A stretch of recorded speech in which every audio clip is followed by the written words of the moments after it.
Kia ora, haere mai. Hello and welcome to the stunning Hawke's Bay, to the city of Napier. My name is Tremains and I've lived here my entire life. There is no better place to live or visit. The stunning beaches, the fabulous food and wine, the unique architecture and the warm and friendly people. But Napier is much more than just a pretty face. It is a unique and fascinating city with an incredible story to tell. The city you see before you has experienced disaster, pain, hope, and lived through a miraculous recovery. It has been reborn and rebuilt into one of the finest Art Deco cities you will see anywhere in the world. We embrace our history and celebrate our past and present day, culminating in our annual Art Deco Weekend. But more about that later. First, I, along with some residents from Hawke's Bay, want to tell you a little bit about Napier, its story, and how it became to be the city you see before you today. Around 700 years ago, Chief Te Ahuriri of the Ngāti Kahungunu tribal group and his party arrived on the shores of Hawke's Bay. They were attracted to the huge estuary alongside Napier and the fertile plains to the south. Being expert hunters and fishermen, the region provided them with food and a way of life. The Ngāti Kahungunu were one of the first Māori tribes to come into contact with European settlers. In 1769, Captain Cook sailed by and named the location Hawke Bay. But it wasn't until 1844 that the first permanent white settler arrived, a missionary and botanist named William Colenso. In the 1850s, European settlement began to expand, with farmers and hotel keepers joining the whalers, traders and missionaries. In 1851, it was decided to establish a planned town here. Streets and avenues were laid out, and a new town was born. It was to be named after Sir Charles Napier, a military leader who fought in the Battle of Miani in the province of Sindh, in what is now Pakistan. The town of Napier became a successful commercial centre with a growing port that serviced a wide area. Unfortunately, it was also surrounded by water. Napier covered a large hill then known as Sindh Island, surrounded by the sea, the inner harbour and tidal swamps which were prone to flooding. As a consequence, development of the area was confined to the hill, a small triangle of land where the CBD stands today, and the port of Ahuriri.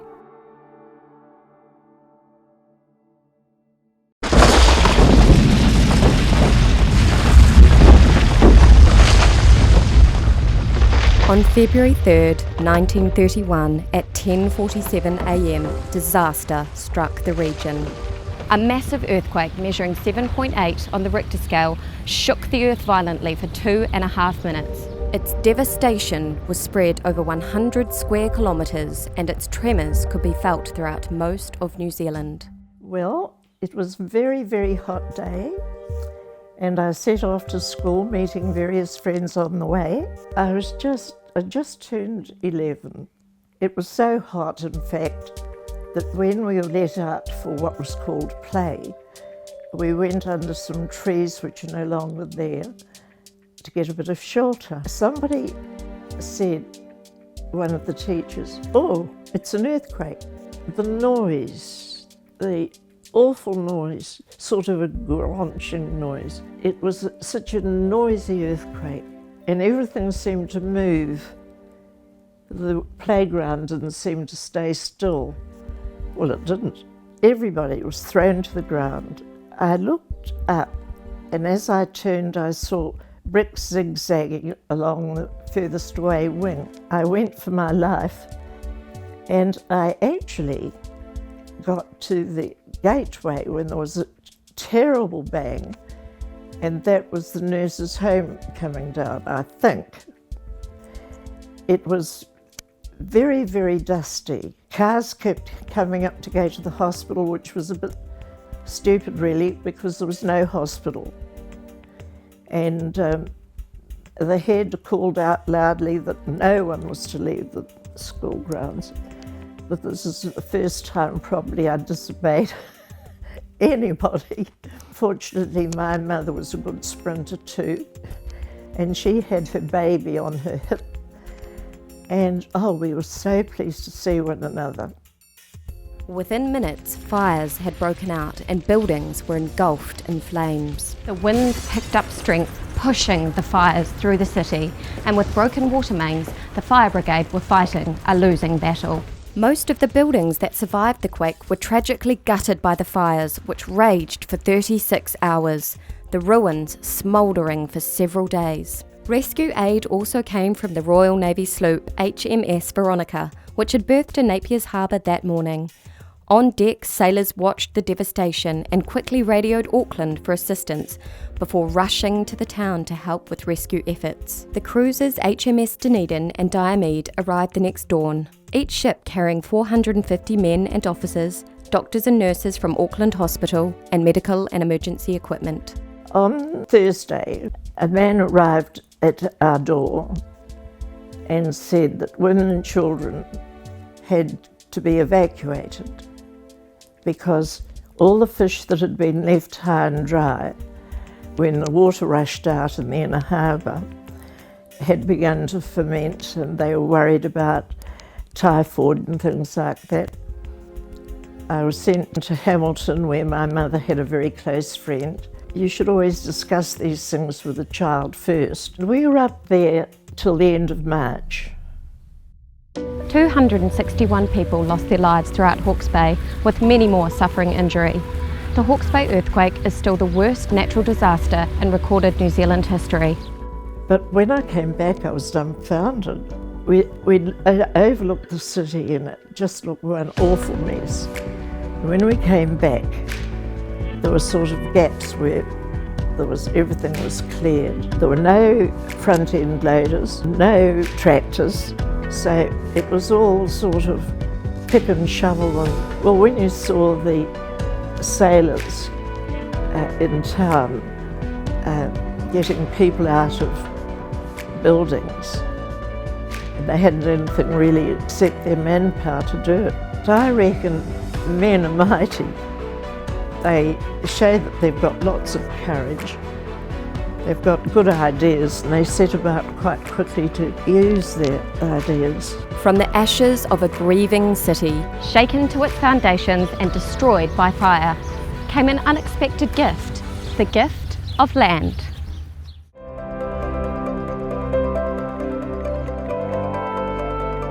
Over 2,000 hectares of seabed became dry land. The local landscape changed dramatically, with the coastal areas around Napier being lifted around 2 metres, including Ahuriri Lagoon, which is today the location of Hawke's Bay Airport, housing, industrial developments and farmland. The seawall, built in the 1880s, had survived, but was now far from the sea and high above it. The beach, now doubled in width, was used to dump much of the earthquake rubble. But the beginning of what you would call Art Deco took place almost immediately. I don't know whether it was at that moment they decided that they would have lawns there, but from the disaster came something that beautified Napier. Eventually, this created the platform for a new seafront, providing areas for people to enjoy, such as the gardens, the sound shell, and the illuminated fountain. There was no question if Napier would be rebuilt. The town centre had been all but destroyed, but the majority of the surrounding wooden houses had survived. In Napier, very few houses came down. One along May Avenue did. And little did my mother know that a friend and I used to go and play in this rubble. It wasn't cleared away. It was still going in March, this place. And, they'd left a few books behind, and we'd sit on the floor, and my mother would have had a fit. Napier City was to be rebuilt in a time of great change, a very modern time. It was post-World War I, the dawn of a new era. Technology was being introduced at a rapid rate. Industry was booming. Cars were becoming faster and more streamlined, and were even being driven by women who were enjoying more freedom. Art and fashion were more modern, and people looked to the past for inspiration. The Egyptians, Mayans, and Aztecs. All of this played a part in the architectural style of Art Deco. A style that can be recognised by its square silhouette, geometric decoration, ornamental features, use of zigzags, ziggurats, sunbursts, fountains, liberated women, symbols of power, speed and progress, and ancient cultures. The Art Deco style of architecture also lent itself to a more safe and solid type of structure, one made of reinforced concrete, steel, and in the case of Napier, no larger than 2 stories in case another earthquake disaster was to strike the city. The city looked to a group of local, innovative architects to form the Associated Architects Committee, which undertook the immense task of redesigning Napier. Their use of modern techniques to create eye-catching contemporary structures would ensure that Napier's buildings would not only look good, but would be strong and safe. Local architect Louis Hay was heavily influenced by the designs of American architect Frank Lloyd Wright and Louis Sullivan, and his Prairie and Art Nouveau styles can be seen in such iconic buildings as the National Tobacco Building. J.T. Watson favoured the Art Deco style, and the Municipal Theatre is a stunning example of his love of modernistic design. Much more flamboyant in his approach to Art Deco, architect E.A. Williams also utilised the Spanish Mission style, a style also favoured by architects Finch and Westerholm, while Natusch & Sons buildings were stylishly simple. There are also many other influences of architectural styles to be found in Napier: Classical Revival, Stripped Classical, Prairie Style, Colonial, Spanish Mission, the Chicago School, and the Modern Movement. As well as new buildings, Napier's streets were to be widened, and the new technology of the time meant that Napier could be free of overhanging telephone wires and power lines. Everything was to be installed underground.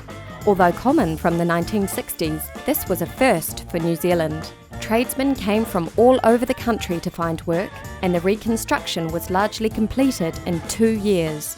Considering that the rebuilding took place during the lowest part of the Great Depression, when the building industry had virtually closed down worldwide, was astounding. At the time, Napier could truly call itself the newest city on the globe. However, what can seem new, exciting and modern to one generation can seem old, dull and dated to another. In the 1980s, some wanted their city to appear newer, more modern, and a few Art Deco buildings were torn down. Fortunately, others had noticed the beauty and the importance of Napier as an Art Deco heritage city. In the early 1980s, Heather Ives' book, The Art Deco Architecture of Napier, was released, and the filmmaker Peter Wells made Newest City on the Globe for television. During this time, an Art Deco group was created in order to promote the Take a Walk Through Art Deco Napier leaflet that had been created to raise awareness of Napier and its architectural history. 2 years later, the Art Deco Trust was born, which, with the support of the City Council, began to encourage the City of Napier to preserve, restore and save its city. A city that has been described as having one of the most complete and significant group of Art Deco buildings in the world. This ensures that future generations can enjoy, explore and learn about Napier's tragic yet miraculous story. The Trust also encourages sympathetic design in the Art Deco quarter and throughout Napier City with new buildings. Heritage is a fundamental aspect of our developing sense of national identity.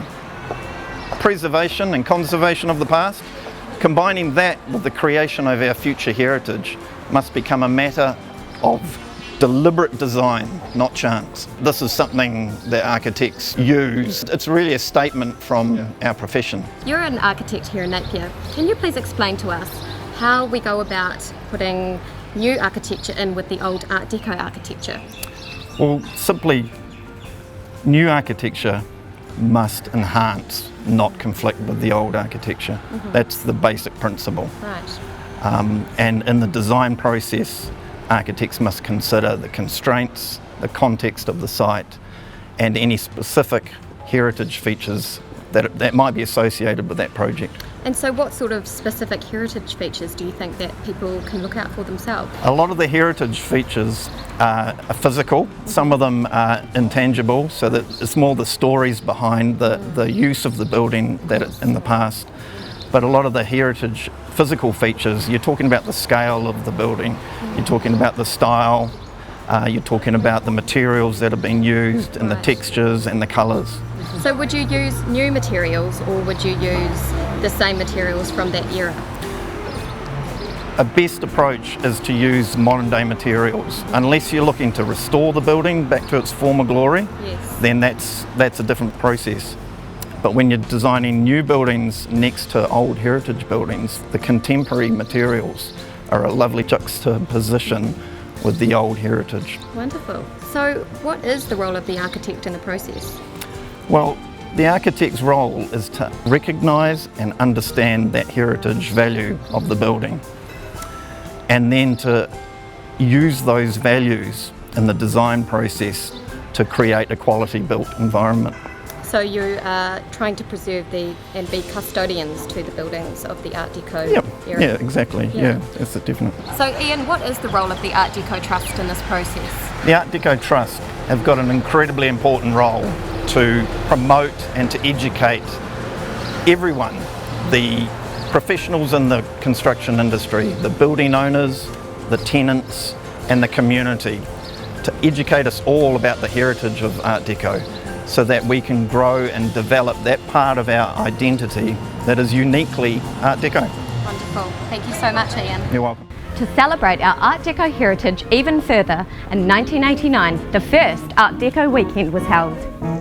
It's an opportunity to dress up, ride in the cars of the time, watch the daring air shows of the old aeroplanes, listen to the music of the times, whether in concert or on an old gramophone, dance in the street, cheer on the soapbox derby, and celebrate in the style of the 1930s with plenty of events on offer. So Art Deco Weekend, that rolls around once a year, that must be a big event for somebody in your position. It is a huge event. Yes. I think they say it's one of the 3rd to 4th best festivals in the world to do at that time of year. The wonderful buildings. Yes. People dressed up, people enjoying themselves, the era, the music, the vintage cars that are on display, the aeroplanes. It's just this wonderful package of Art Deco in a snapshot in time. Absolutely. So would you like to tell us how a man would dress and how his partner would dress, say if they were going out to the theatre for the evening? If they were going to the theatre, the gentleman would wear a dinner suit or tails. That would involve wearing a black suit, usually with painted leather shoes, very smart, white silk scarf around his neck, a black evening cane, and a beautiful top hat. What would his lucky partner look like? She would be dressed beautifully in a long evening gown, probably of dark colour, with beading or embroidery on it, and her accessories would be beautiful shoes. She'd wear lovely leather gloves, usually with sometimes a fur trim around it, and perhaps in her hair she would wear a beautiful turban. Well, Therese, I think it's about time we dressed you up into a 1930s glamour girl. I can't wait. Okay, step this way. Wow, don't you look superb? The most glamorous little Art Deco girl. What we need is a wonderful cloche hat, just to finish. What started out as a fun and fantastic couple of days for the family to immerse themselves in the time of Art Deco has turned into a global event where around 35,000 people descend into Napier City every year to take part in the fabulous celebrations. Fun, glamour, extravagance and adventure, the Art Deco Weekend has it all.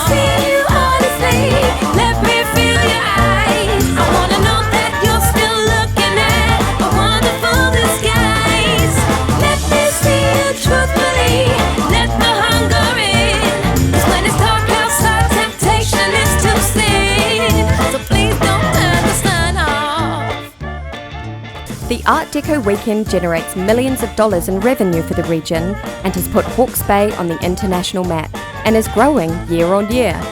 So why don't you come and explore Napier in Hawke's Bay?